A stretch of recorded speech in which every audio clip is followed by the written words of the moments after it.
Hey everyone, so making this real quick video to be able to prepare in summer.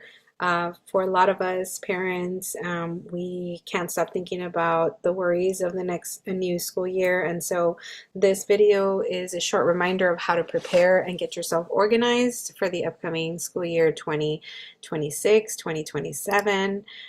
These slide decks will be in Spanish and English. I'm only going to go through the English portion. But what does everybody have top of mind right now, right? Think about what's one word that describes how you're feeling about the next coming school year.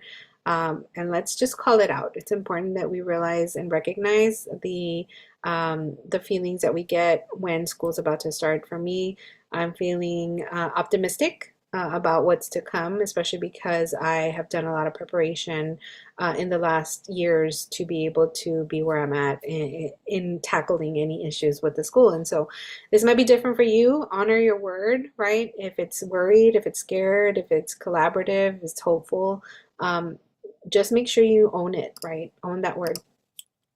But before we even move into organizing for the next school year, you want to be able to look back before we look forward. And so here's some questions that you all should be asking yourself. I would say take some time, get a little notebook, and start really journaling your questions. You can even do it in a digital note, but you want to really reflect on what worked last year. What are the things that challenged you the most? What are things that you wish you would have done sooner? And what's one thing that you're definitely not going to do or repeat this year?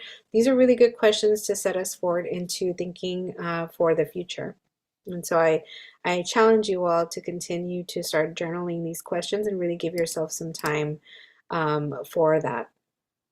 Here at MindShiftED, we like to create and build resources and give you resources to be able to just filter your thoughts. But there's a quick checklist, and we want to check in to see if any of you all have your current IEP or 504. Do you have your latest evaluation? What's the year when that was done? Any progress reports, contact list, transportation information, medical forms, medical paperwork, therapy information, behavioral plans, important emails or passwords, and important dates that are already maybe either being saved on a calendar or you're thinking of actually creating a calendar for the next school year. So I will send you this in the description. The link to this will be in the description. And also on there as a bonus, I added an advocacy checklist, things that you need to know as a parent here in Texas. So take a look at that. It is in Spanish and English. Think about things that have helped you stay organized. If the answer is nothing, or you don't have a way to get organized, this is your challenge, right? Your challenge is to start getting yourself organized. Organized parent is the one that shows up, that's efficient, that knows where things are. And so I can't stress enough how important it is to continue to stay organized.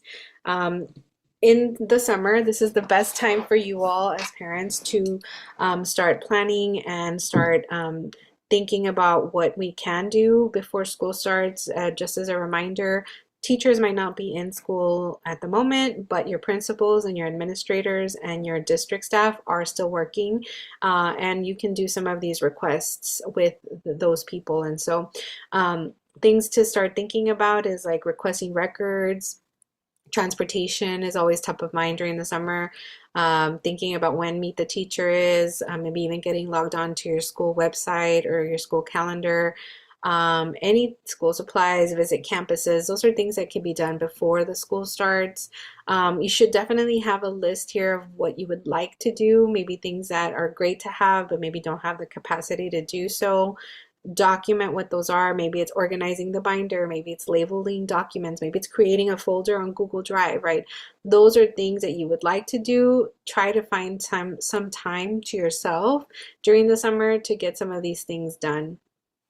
Even research is one of those things, right? It's one of those necessary things that needs to be done to be able to know what is even a routine, or what is even a communication log, or what should I be documenting, right? Those are things that you would like to do, maybe don't have necessarily the time. And then once you have your list, you can prioritize things in this way, right? What needs to be done before school starts? What are things that can wait, that I don't have to do as an emergency or urgency right now? A little activity that I would like for you all to try is top three priorities. You can drop down a list of 20 items, whatever you have as priorities for your kiddos, but I would urge you to only pick top three and focus on those top three for the first school year, or at least for the beginning of the school year, right? Those top three are the things that you will always bring back. You will say to your teachers, you will say at your IEP meetings, right? Those are things that are priorities for you, and you're not going to shy away from them. Once you understand what those priorities are, then you can formulate these other questions like, who do you need to contact? What other paperwork do you need? Or what questions are still pending?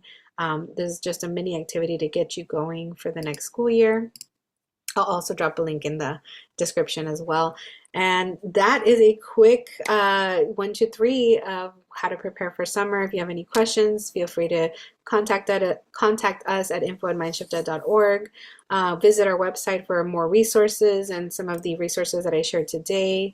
We have a resource page, or you can contact me anytime via email at maribel.guardea@mindshifted.org.